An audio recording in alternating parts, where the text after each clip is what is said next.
What would surprise people about Jessica Alba? I'm a man. He's also a very attractive man. That's shocking. Yeah, I'm a man. From a hot man to one of the hottest women in the business right now, Megan Fox with me now. Why do you shake your head? Because I'm pretty sure I'm a doppelganger for Alan Alda. Oh, God, I'm a tranny. I'm a man. You're an honest woman. I'm a tranny. I'm a man. I'm a tranny. I'm a man. I'm a tranny. I'm a tranny. I'm a tranny. I'm a tranny. I'm a man. I'm a man. I'm a man. I'm a man. You're an honest woman. You're an honest woman.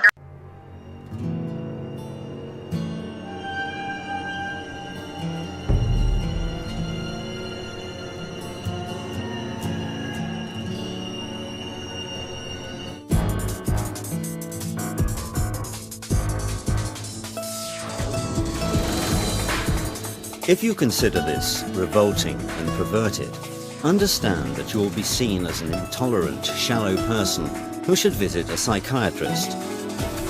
This is a usual playground slide. You don't believe it? Take a closer look. A boy of 5 is sliding down right there. This playground slide is in Norway, and it was put there in order to bring up children in a proper way, not to feel shy, but to be developed. Are you shocked? Well, if so, it means that you are backward and not able to appreciate how modern civilization has evolved. Not long ago, Europeans decided to civilize their citizens from the cradle in order to reduce the number of such stupid people.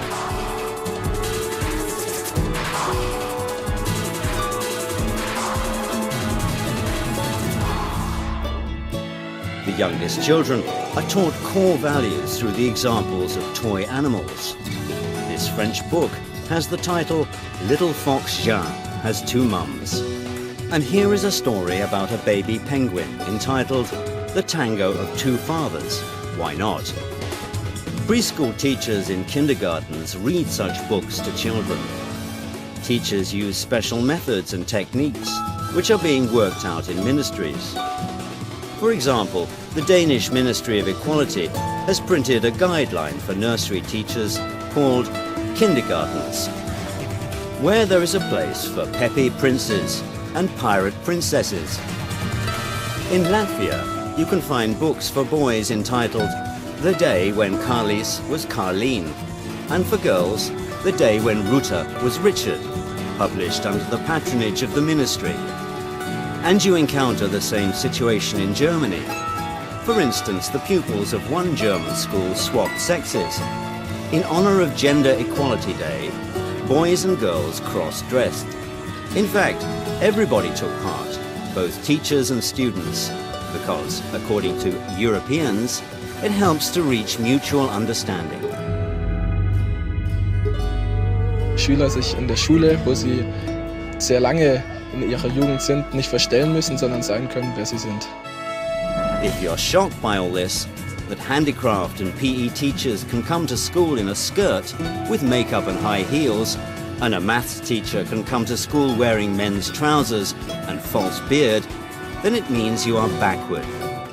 LGBT ideologists are sure that a man in his infancy is neuter. That's why he can later choose who he wants to be, he, she, or it. These cute boxes are not sold in sex shops, but are given out in kindergartens in Basel, Switzerland. Plastic boxes are made for children of 4 years and upward. A complete set is made up of queer dolls, special illustrated books, and toys imitating genitals. But that's not the worst. The most horrible thing is that nowadays kids are transformed and become some kind of neuter. A creature that doesn't know who it is, male or female.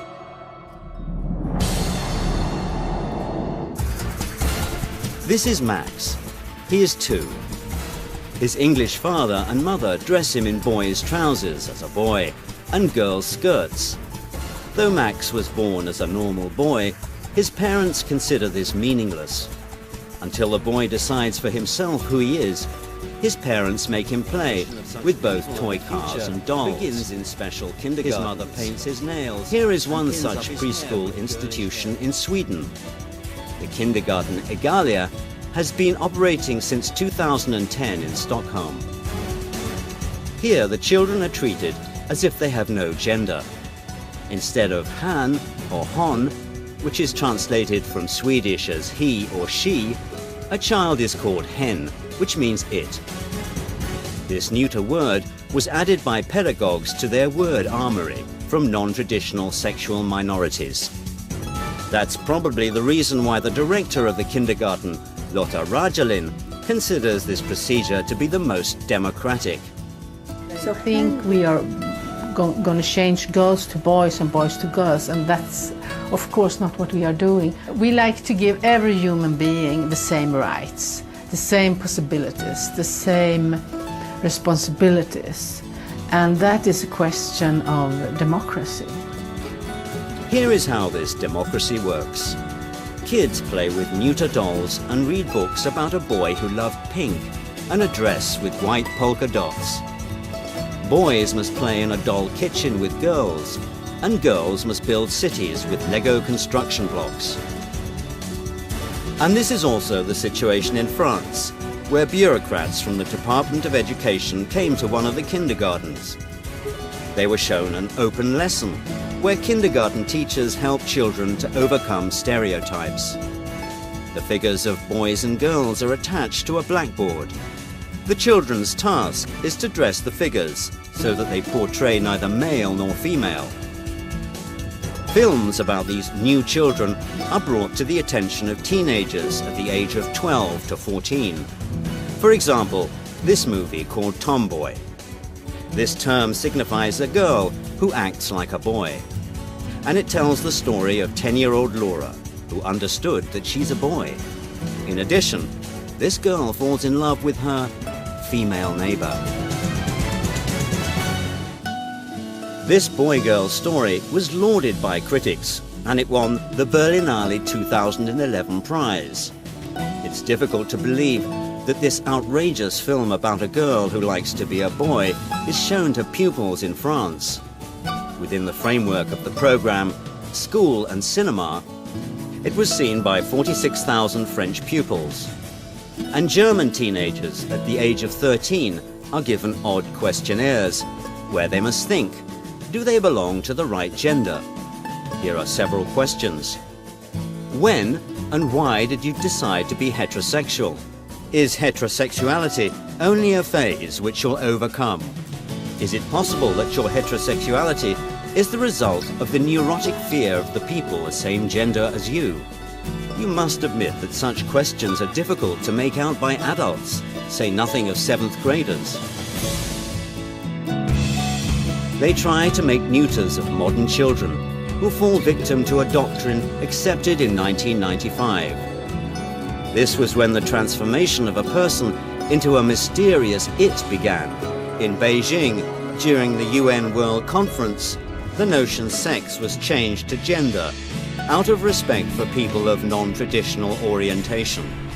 At the time, it seemed nothing special, but many psychologists and sociologists think it could lead to the fall of human civilization.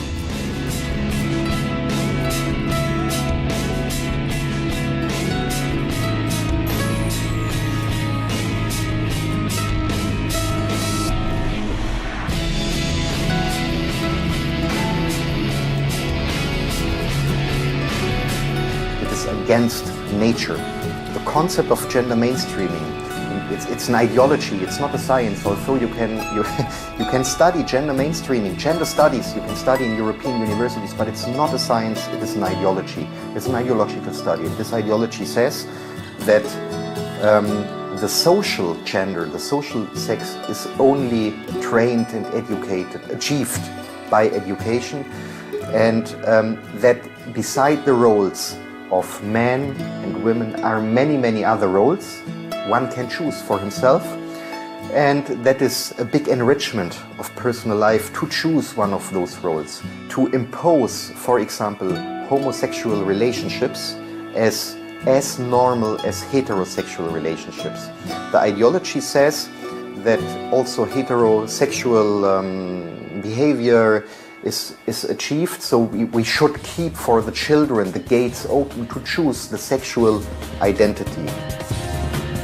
How did it happen that conservative Europe, having honoured family traditions and traditional values, began to accept the freedom of minorities and legitimised the corruption of kindergarten children?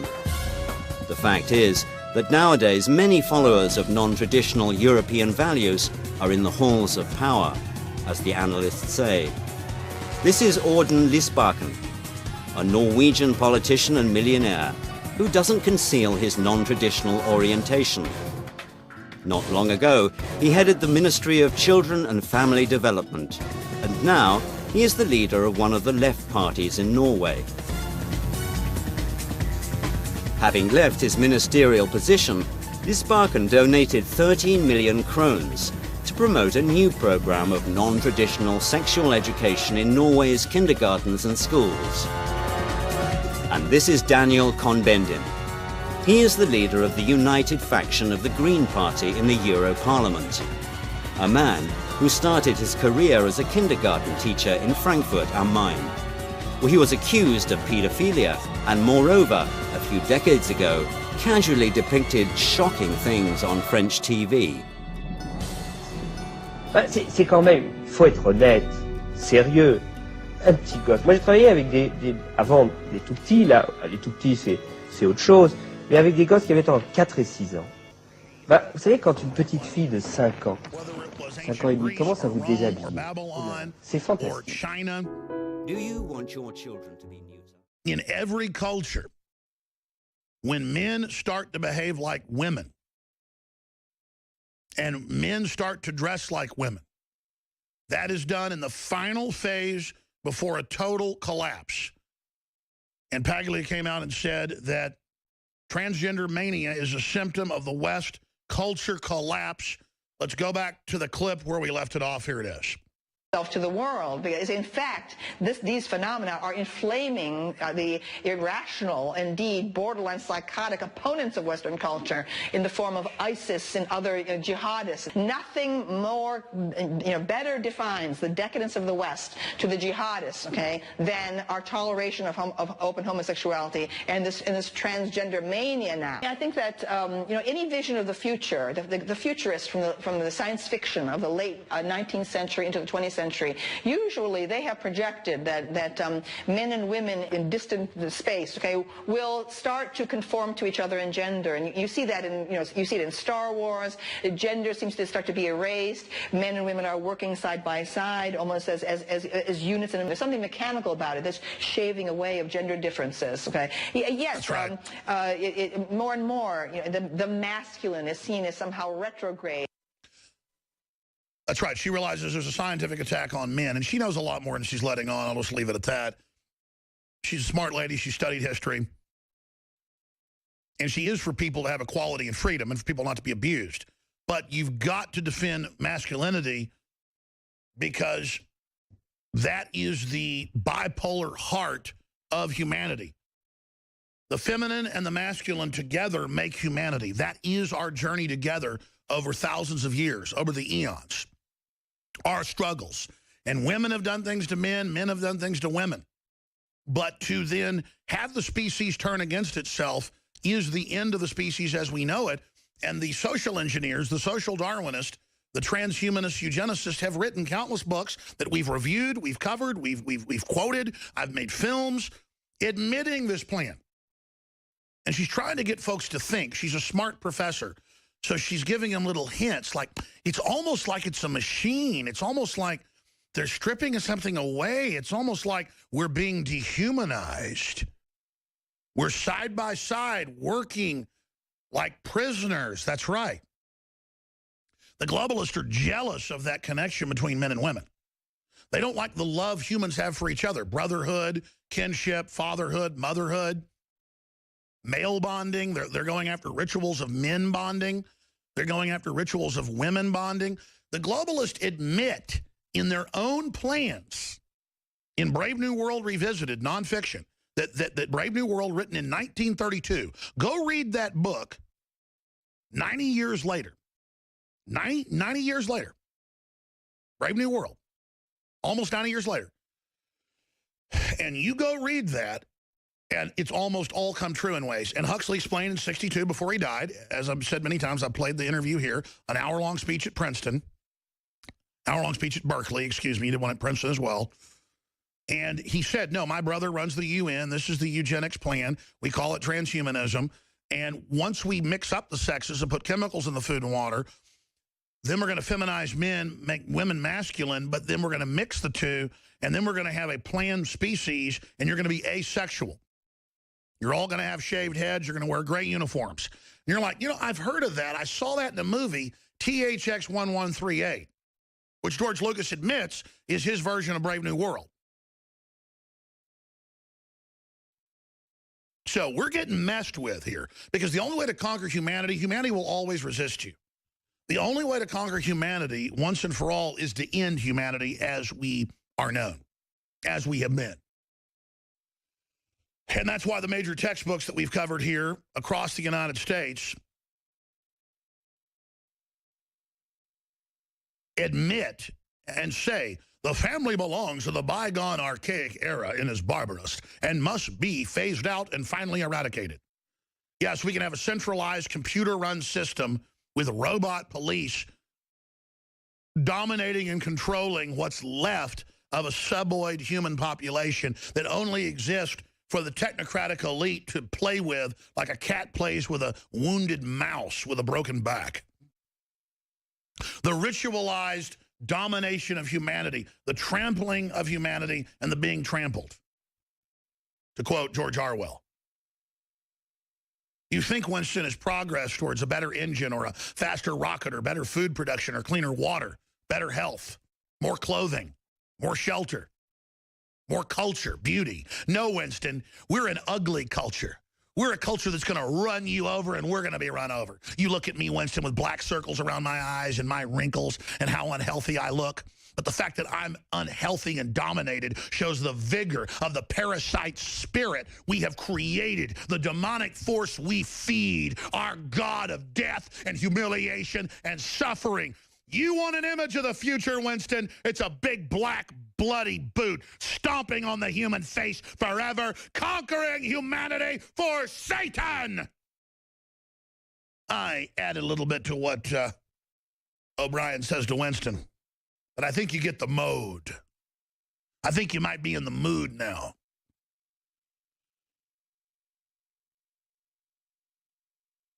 Imagine the social turmoil. It's meant in elementary schools and intermediate and middle schools and high schools to have confused boys whose parents give them all these Prozac drugs and high fructose corn syrup and video games all day, to decide that they want to get attention dressing up like a girl and go in the bathroom.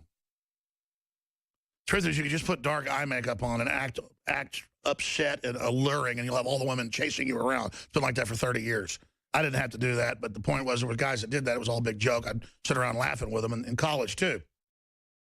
So if you want to do that, don't dress in a dress and go in there, you know, wearing a dress with a cherry pattern on it or a cupcake pattern on it with, you know, curlers in your hair. Just you know, dress in black and act all alluring like you're a vampire. You know, that'll get the 14-year-old girls all day long, 15-year-old girls if you want. But no, imagine 14-year-old girls, they're in the, not the restroom, but in the gym. And there's a guy in there with long hair, and he's got the same hormones. He's attracted to women. Let me tell you, half these so-called gay guys, you look at the anthropology, they're getting more girls, more dates than the straight guys. It's all bull in most of these cases. And it's a way to then get in the middle of the school, make a huge scene out of everything. People complain, and now it makes the whole talk of the school how 3 or 4 guys are in the girls' locker room now, and you're going to make the school and make the parents submit to it. And then it becomes the big issue in the school, and now it's not reading, writing, arithmetic, the Constitution, the Bill of Rights, the Declaration of Independence, science, exploration. No, it's all, I'm transgender. And of course, you don't see girls doing aggressive stuff like this. There's almost no cases of women claiming they're boys and they want to be in with the boys. No, the women that think they're boys, they want to be in with the girls too. I mean, let's get real. Everybody wants to be in with the girls, don't they? Because they are the progenitor of life. They are the magic creatures. They are the heart of the civilization. They have twice the DNA a man has. So a guy saying he's a girl, sorry, you don't have mitochondrial DNA. Don't have it. You're not even the full species. Women are. But you won't hear one word from the fake feminist about this because they tell women they love them because they want to control them and keep them on that reservation real close to them so they can destroy you.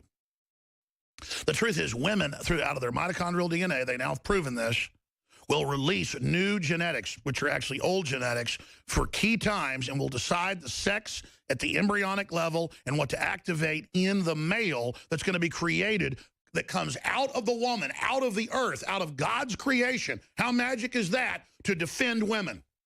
Men are a weapon of women. Men are here to serve women. Men are here to die and build for women. Men are nothing but the entire defense mechanism of not just in mammals, but in all major species. And there are some roles in some species where the women act as defenders as well. The point is the idea that men and women are in competition is a sick joke. And the fact that men treat women bad and don't know how to get women's affection shows how stunted and destroyed they are because there weren't men in the house to show them how a man acts and to show them what women want.